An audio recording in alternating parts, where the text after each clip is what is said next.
ငိုပါနဲ့ကွာမင်းအဲ့လိုခံစားနေရရင်နည်းနည်းတက်တာဟောမင်းငါ့ကိုရုပ်ဖွင့်ပြောချလိုက်ဒါငါအိမ်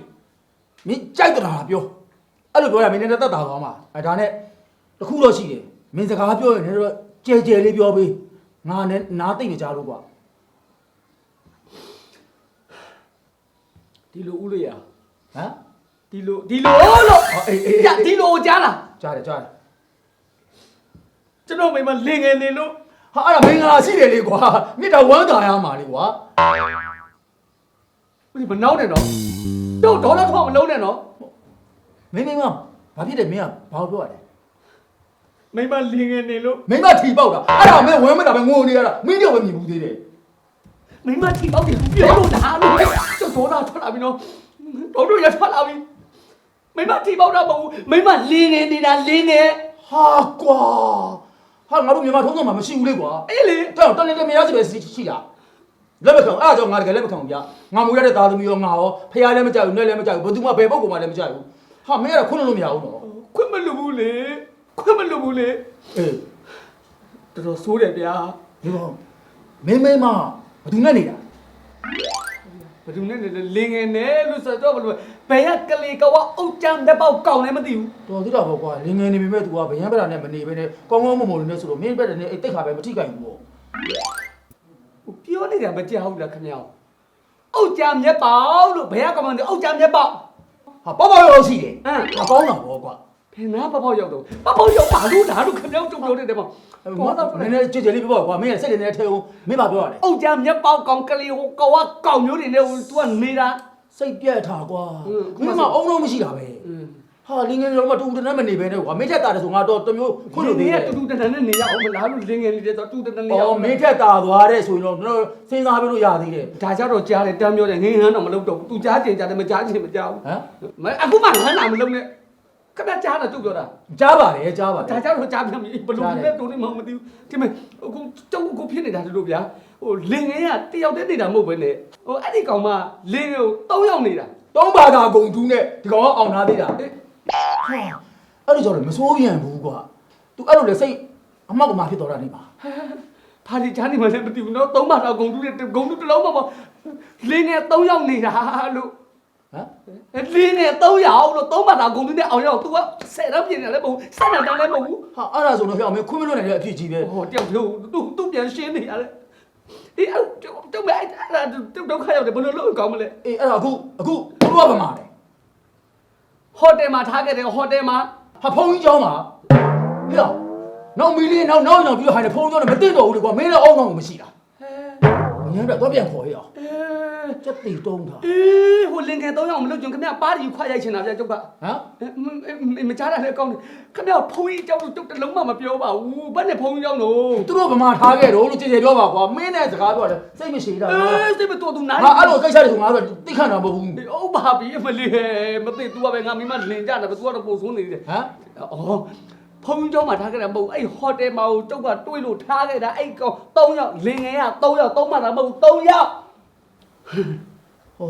အရင်ကတားမိကြီးဘယ်လိုမျိုးစင်ဆက်ဖြစ်မှာပါကွာမပတ်သက်နဲ့တော့တားမိတယ်မဟုတ်ဘူးလို့ဟိုကယောက်ျား3ယောက်နဲ့မိန်းမနဲ့တားမိဖြစ်မလားလင်းမိန်းမိဘမကောင်းလို့သူတို့ဘာဒီလိုဇာလေးတွေပါလာတာဟောအေးတားမိမကောင်းမိဘကောင်းအဲ့လိုအခုကတော့ကျွန်တော်ဘယ်လိုလုပ်ရမလဲကျွန်တော်ဘယ်လိုလုပ်ရမလဲကဲမင်းလည်းစိတ်ဆင်းရဲတာပဲတောကားဖြစ်တာလည်းဖြစ်တာပဲဒါမှကျမ်းမာရေးအဓိကရှိသေးတယ်ထမင်းလေးစားပြီးမှပြန်နော်အေးမကျွန်တော်အဲ့ဆိုထမင်းစားရလိုက်မယ်ဗျဟောဗျာအချိန်တော်နေမင်းဘိုင်းမစားဘူးလားအချိန်လုံးနေပြီမင်းနိုင်လည်းမင်းပြန်ကြည့်အောင်စားချိန်ရောက်နေပြီစားပြီးမှအေးဆေးသွားတယ်ကိုဖြစ်ခဲ့တာလည်းဖြစ်ခဲ့ပြီနောက်မှခေါင်းအေးထားပြီးပြန်ဆွေးနွေးပြန်စီစဉ်အကောင်မှအပြတ်ဖြတ်တင်လည်းဖြတ်တင်မို့အဲ့ကောင်မှကြောက်မပြောတော့ခင်ဗျားစွမ်းတာထမင်းစားကတော့ကျုပ်စားမယ်လို့စားမယ်သမင်းစားမှပဲပြန်တော့မယ်စိတ်တွေညစ်လို့အားရလည်းမရှိတော့စိတ်တွေညစ်လို့ထမင်းမစားနိုင်ဘူ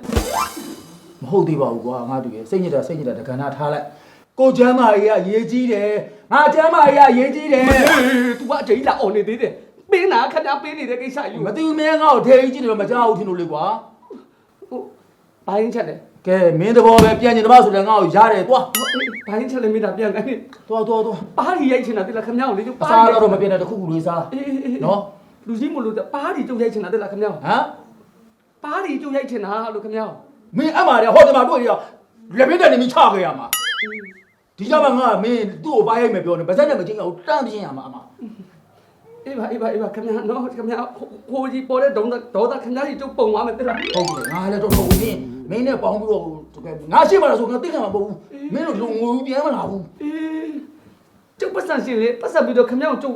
ပ်အရင်ခင်ဗျာကိုကျုပ်ပတ်စံပြီးတော့ကျုပ်တတ်ခိုင်းတယ်ခင်ဗျာကိုအရင်တတ်မှာကျုပ်ကခင်ဗျာကိုအရင်ကျုပ်ကပတ်ဝန်းကျင်မှာပတ်စံပြီးကျုပ်နဲ့တတ်ခိုင်းမှာလို့ ငါ့ကို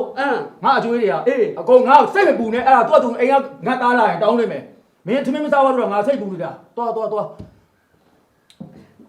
အားလည်းမပေါက်ကွေးတော့တော့မထွက်နဲ့ကိုကျမ်းလာ ခင်ဗျာတလုံးမှမပြောနဲ့တော့နားတယ်စပင်ကြီးကမြင်းမြင်းရှိစားတယ်အဲ့ဖုန်ချက်နောက်ကြည့်ရတာဘလို့ပုံစံမနဲ့လမိုင်းအောင်မကောက်ပြန်မယ်နော်အဲ့3ယောက်ကိုကျုပ်ပြန်ရှင်းမယ်အဲ့3ယောက်ကိုကျုပ်ပြန်ရှင်းမယ်ကြားလားကြားပါလေမပေါ့အဲ့3ယောက်ကိုကျုပ်ပြန်ရှင်းမယ်လို့အဲ့ဟောတယ်ပြန်သွားမှာ လူကြီးလူအောင်မပြီးရှင်း ဟုတ်ကဲ့ ဒဲဒဲကြီးမတွေ့စင်တော့သူတို့က3ယောက်ဖြစ်နေတာငါလိုက်ခဲ့ရမလား နေခင်ဗျားပိုင်နေပို့ရှုပ်သွားလိမ့်မယ်နော် ငါရင်တွေ့ရကွာငါတွေ့တာဘောမင်း သွားမယ်ကျုပ် တာအဖေအေးလား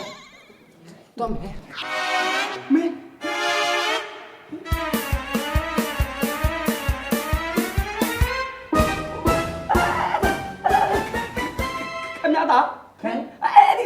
3ယောက်ကခင်ဗျားသား အမေရဲ့ရေးတဲ့ဖြစ်နေတယ်ငါသားတွေအင်းကသား3ယောက် ခင်ဗျားသား3ယောက်ကျုပ်ပြောတယ်လေကျုပ်မိမောလင်းနေနေတယ်လို့ပြောတဲ့3ယောက်ကအဲ့ခင်ဗျားသား3ယောက် ဘလို့ အော်မင်းဒီတော့ချင်းပြီးပြောနေတော့မနေမကြောက်လားကျုပ်ပြောတယ်ကျုပ်မိမလင်းနေ3ယောက်နေတယ်တော့ခင်ဗျားသား3ယောက်လို့ ဖြစ်နေတယ်အေးမင်းအဲ့ဒီမှာပြဿနာသွားရှင်းရင်သားတော့ပါတခါတည်းခေါ်သွားချင်တာဟဲ့တော့လူအဲ့ငါပါလိုက်တယ်ငါတို့ဒါမျိုးတီးမိခံ မလေးငါပါလိုက်မယ်မလေးအားရပါရတဲ့တလုံးမှလည်းမဟုတ်ဘူးကျုပ်ပြောတာအဲ့လိုမဟုတ်ဘူးခင်ဗျားသား3ယောက်ကိုသွားဖို့ခေါ်တာမဟုတ်ခင်ဗျားသား3ယောက်ကလင်းနေနေတာကျုပ်မိမနဲ့ခင်ဗျားသား3ယောက်ကျုပ်ပါပြီးကျုပ်ရိုက်ချင်တာသိလား ဖြစ်နေတယ်ငါသားတွေလက်ကျင်ပြီးသားဒီမှာဒိုင်းလေးကိုဒိုင်းနေပဲ အဲ့ဒါထိုင်နေနှလုံးမျက်စံလည်းလုံးမလည်းမဟုတ်ထားလိုက်တော့အခုခဏတိုက်ခုမှလည်းခဏတိုက်ဘာမှတော့ ပေါ်သွားတယ်ကွာ အပေါ်သွားရင်ကျုပ်ကိုလိုက်ဖို့ ဖေးပြရအမေရတယ် မလေးကြားတယ်လက်ချက်မကြားတယ်လက်ချက်အမျိုးမျိုးနော်အဲ့တော့ခဏတိုက်ရှိပို့ပြီးဘာမှလဲလို့ တလုံးလုံးလေးဖြည်းဖြည်းလေးပြောမိတာကြီးများသွားတယ် မဲတော့ဆရာလို့ဟုတ်ခမညာမလေးအဲ့လိုပြောမှလည်းကျုပ်ကအဲ့လိုပြောမှလည်းခမညာသားတွေကအခုဘာမှလဲ တခါတည်းမင်းနဲ့မိတ်ဆက်ပေးလိုက် အေးစပိ ခိုင်းလိုက်ခိုင်းမယ် ဖိုင်စအေး နော်ဒီတော့ဟဲ့လိုလိုက် အဲ့လိုလိုက် ငါပါလိုက်ပါ အမလေးဖုန်းလာတော့ဖုန်းရှိလို့လားမသိဘူးလား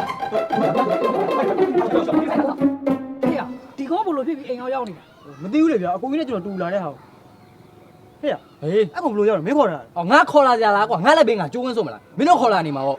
မင်းငါတို့တော့တူလာနေတဲ့ဟာကိုမင်းကလေအပေါ်တက်တာဘလို့လုံးမလဲ အဖေတော့တိုင်းတော့ဖြစ်မယ်ရောင်းနေပြီလောက် ကောင်း ဗျာ မင်းတို့ ရှင်းနေတာရှင်းနေတာအေးပါဦးမိတ်ဆက်ပေးပါပဲဒါဦးသား3ယောက် ချစ်နေတာမဟုတ်ဘူးခင်ဗျားလည်းဘာကွာပါကျုပ်ချစ်နေတာမဟုတ်ဘူးဒီမဲ့မင်းတို့ကိုကြောင့်ကိုသိရနော်မင်းသိရနော်ခင်ဗျားလည်းသိတယ်နော် ဒီမင်းတို့ချင်းချင်းသိပြီးသားတွေလား သိတယ် လိုက်သွားပေးလိုက်သူပြဿနာကိုဖြည့်ချင်းပေးလိုက် ဘူးခင်ဗျားဘာလဲဒီမဲ့ခင်ဗျားသိလို့မဟုတ်ဘူးဒီ3ယောက်ကခင်ဗျားသားလား ဟုတ်တယ်လေ ခင်ဗျားသား3ယောက်ကကျုပ်မိန်းမကိုလင်းငယ်နေတဲ့3ယောက် ဘာကွာ မဲခုမှခေါင်းကလည်းဖင်ကုန်းလိုက်နေ မရမ်းလိုက်တာကွာ အေး ငယ်ကောင် ဗျာ သူပြောတာဟုတ်လား ဟုတ်တယ်ဟုတ်တယ် ဟုတ်တယ် ဟုတ်တယ် ဟုတ်တယ် ဟုတ်တယ်လို့ ငါမင်းကိုတော့ဖိုးဆွဲချလိုက်မှာ မလောက်ပါနဲ့ဖေတောင်း ဖေဟာအလက်ကောင် ဗျာဖေ သူပြောတာကြားလား ဟုတ်ကြားပါတယ်ဖေ ဟုတ်လား ဟုတ်ပါတယ်ဖေ ဟာမင်းရတယ်ဟုတ် ဟဲ့မင်းခေါင်းလေးမင်းပြနားလေးလား ဟုတ်ကဲ့ဖေ အကြီးကောင် ညာဖေဖေ ဖြေဟုတ်လား ဟုတ်တယ်ဖေ မင်းသာတော်သူလိုပါနေတာမဆုံးမလိုက်ပြီငါငါ ဘယ်လိုလုပ်မလဲခင်ဗျားဘယ်လိုတောင်းဝင်ယူပေးမလဲ ဟမ်ဟော ခင်ဗျားဘယ်လိုတောင်းဝင်ယူဖြည့်ရှင်းပေးမလဲအဲ့3ယောက်နဲ့ခင်ဗျားဘယ်လိုကြောက်မိမနဲ့ဟဲ့3ယောက်ကို ဟာအဲ့တော့မမရိုင်းနဲ့မင်းမိမတယောက်တည်းနဲ့ငါတော့တော့လုံးပေးစားလို့မဖြစ်ဘူးတယောက်တော့ဆိုရမယ်လေကွာမင်း မလေးတော့မလေးဘယ်သူကပေးသားမတော့ဘယ်သူကရရောမတော့ မင်းဘာတွေဖြစ်နေ ခင်ဗျားသား3ယောက်နဲ့ကြောက်မိမပေးသားမှုမဟုတ်ဘူးခင်ဗျားသား3ယောက်နဲ့ကြောက်မိမဘယ်လိုခင်ဗျားခွဲပေးမလဲပြော ငါသားတွေဘက်ကငါတဝင်းယူတယ်မင်းဖြည့်စေချင်တာသူတို့တွေမညာစေချင်တာမဟုတ်လား ဟုတ်တယ် မင်း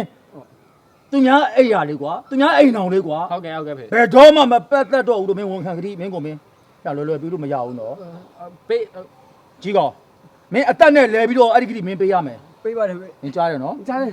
ငါယောက်ျားကလေးစကားတစ်ခွန်းနဲ့ပြောတယ်ဟဲ့အကြီးကောင် ညာဖေ အငယ်တွေကိုမင်းဆုံးမရမှာ ဟုတ်ကဲ့ မင်းဘယ်တော့မှထပ်ပတ်သက်လို့မရတော့ဘူးနော် ဟုတ်ကဲ့ပါဖေ အဲ့ဒါငါပေးတဲ့ယောက်ျားကလေးပဲနောက်ဘယ်တော့မှမပတ်သက်စေရဘူး မိကောင်းဖခင်တာသမီပိသားပါတယ်ဗျာဖေးပြောတာကိုတာသမီတွေအကုန်နားထောင်ပြီးတဲ့အတွက်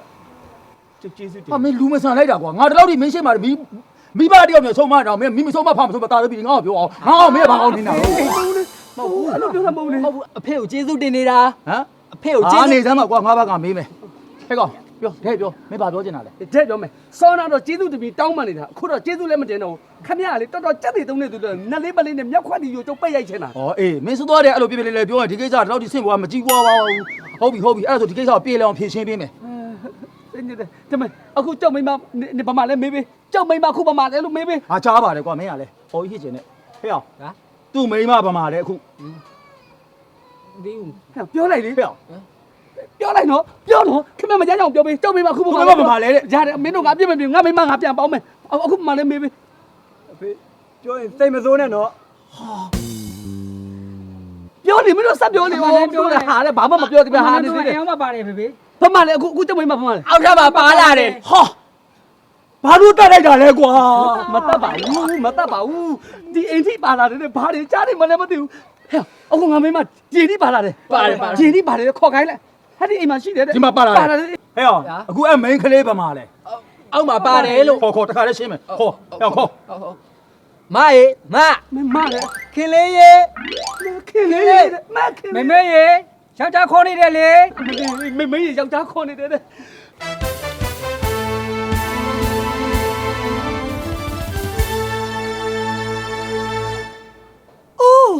မီမီမီ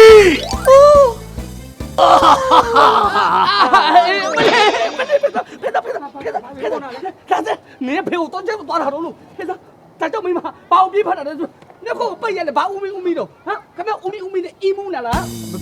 ဘာ ဘာဒါကြောင့်မိမနေပါဟဲ့နေနဲ့သူနဲ့ဘာလဲ ဒီလိုပဲယောက်ျားရဲ့ဦးနဲ့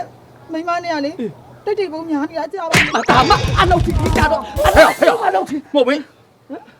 ဒါငါမိန်းမမေဘာလို့ဂျော်ကြီးမော်ကြီးနဲ့ ငါမိမခက်တာတော့လုံးလိုက်လိမ့်မယ်နော်နေနဲ့သူနဲ့ဟာနေပဲနေရောက်တယ်ဒီကြည့်တာ ယောက်ျားရဲ့တောင်းမှမှာရနော်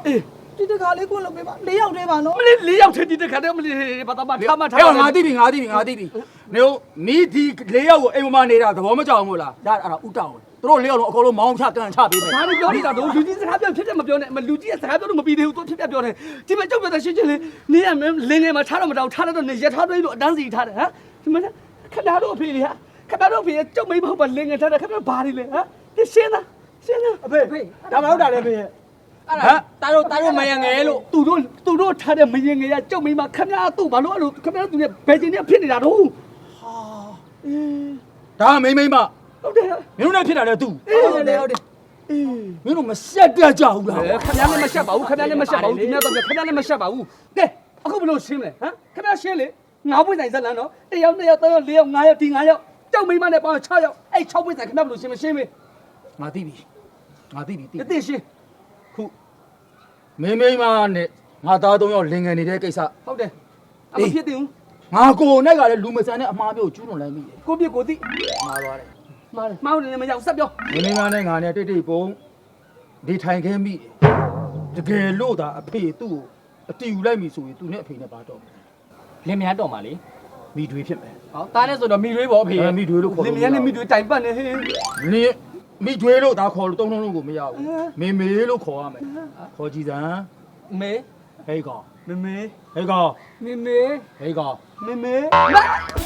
ခေါ်တယ်လည်းကိုကပြောင်းရှင်းခိုင်းနေတာလေတော်ပြီရပြီမရှင်းနဲ့တော့ငါတော့တစ္ဆာရှိတဲ့ယောက်ျား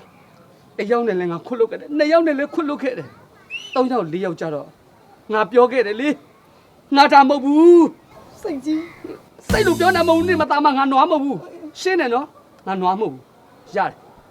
ခမများတို့သူ့ချစ်တယ်မလားပေါင်းတင်းကျုံမပေါင်းနိုင်ဘူးလောကမှာတငယ်ချင်းတွေကိုငါတငယ်ချင်းကောင်းလို့မထင်ခဲ့ဘူးစောနိုင်ငါ့ကိုပြောခဲ့တယ်ငါတဲ့မင်းဒီမိန်းမကိုမယူနဲ့မင်းဒီမိန်းမကိုယူရင်မင်းဘဝဒုက္ခရောက်လိမ့်မယ်မင်းရေးတယ်နင်းလိမ့်မယ်ငါ့ကိုစောနိုင်အမြဲတမ်းပြောတယ်အဲ့ဇော်နိုင်စကားတွေကိုငါနားမထောင်ခဲ့ဘူးငါလက်လွတ်စပယ်ပြူးခဲ့တယ်အဲ့တကယ်တော့အဲ့ဇော်နိုင်ပြောတတ်ရမှန်တယ် စော်နိုင်ကမင်းမကွယ်ရမှာလင်ငယ်နေတယ်လို့ကျုပ်ကလည်းပြောတယ်အဲ့ဒါကျုပ်ကခေါင်းထဲမှာမထဲခဲ့ဘူးသူ့ကိုနားမထောင်ခဲ့ဘူးတကယ်တမ်းကျတော့လင်ငယ်နေမကောက်လင်နေအများကြီးနောက်စီရောက်နေတာတဲ့အဲ့တော့ငါနှလုံးသားနဲ့မကြည့်ပေးနိုင်ဘူးအဲ့တော့ဇော်နိုင်ကိုကျေးဇူးတင်တယ်ဇော်နိုင်ပြောလို့သိရတာဇော်နိုင်ကကျေးဇူးအများကြီးတင်တယ်ဇော်နိုင်ရ ဘာစောနိုင်ရရှင့်ကိုဒီကိစ္စတွေကိုအဲ့လိုပဲပြောလိုက်တယ်ပေါ့ဟုတ်လား ဟုတ်တယ်ဟုတ်တယ် မသားကောင်သူ့ကိုငါတိတ်ပုံလမ်းခွဲလိုက်လို့အခု तू ကငါရဲ့နောက်ကျောဓာတ်နဲ့ထိုးလိုက်တာပေါ့တွေ့အောင်မဒီအကောင်ငါနဲ့တွေ့အောင်မ ဖေအမလေးဇော်နိုင်နဲ့မတက်တဲ့ဘုံညာနေတာမင်းတငယ်ချင်းကောင်းသူချီကျူးနေတာမလေးဇော်နိုင်နဲ့မလင်းနေနေတယ်အကိုတို့လောက်ကြပါဦး ရတယ်တော့ဘောဟုတ်ကဲ့မင်းအဲ့လိုဒီခံစားနေတော့ငါတခါတော့ဆုံးဖြတ်ပေးမယ် ဟုတ်ကဲ့ဆုံးဖြတ်ပေးပါမီးအမလေး မင်းနဲ့ဦးနဲ့ဇက်လန်ဒီမှာနေတခါရတော့ကွာ မလေး မင်းငေါ့ချတယ်မင်း ကျုပ်ခံသားမယ်လေ မင်းသူနဲ့တော့မင်းတို့ဇက်လန်ဆက်ပေါင်းကြတော့ မပေါင်းနော်ဒီကောင်မောက်ခင်ဗျာပေါင်းမလားပေါင်းမလား ဟမ် ဒီကောင်မောက်ခင်ဗျာပေါင်းမလားလို့ မင်းနဲ့ဦးနဲ့ဇက်လန်တခါရလိုက်ပါပြီ မလေးပြဿနာကနေတယ်ဟုတ်ပြီမင်းပေါင်းမလားမင်းပေါင်းမလားခင်ဗျာပေါင်းမပေါင်းနော်လင်းကောက်လာနာမကန်နဲ့ရှုံးတယ်ထွီးစော်နိုင်နဲ့လည်းနေလွတ်တဲ့ကောင်မဟုတ်ဘူးအဲ့တော့နင်ကလင်များတဲ့ခင်သားမဟုတ်တော့နင်ကလင်တာယူတဲ့ခင်များဥဖြစ်နေကောင်မနင်ကမလုပ်နဲ့ Yoni Navila, Indo Jojo Dissabe, Mami Metula, Mami Metula, Yosi Averia, Shindi Averia, Sensa Piano Hatamia de Mami Metuela, Mami Metuela.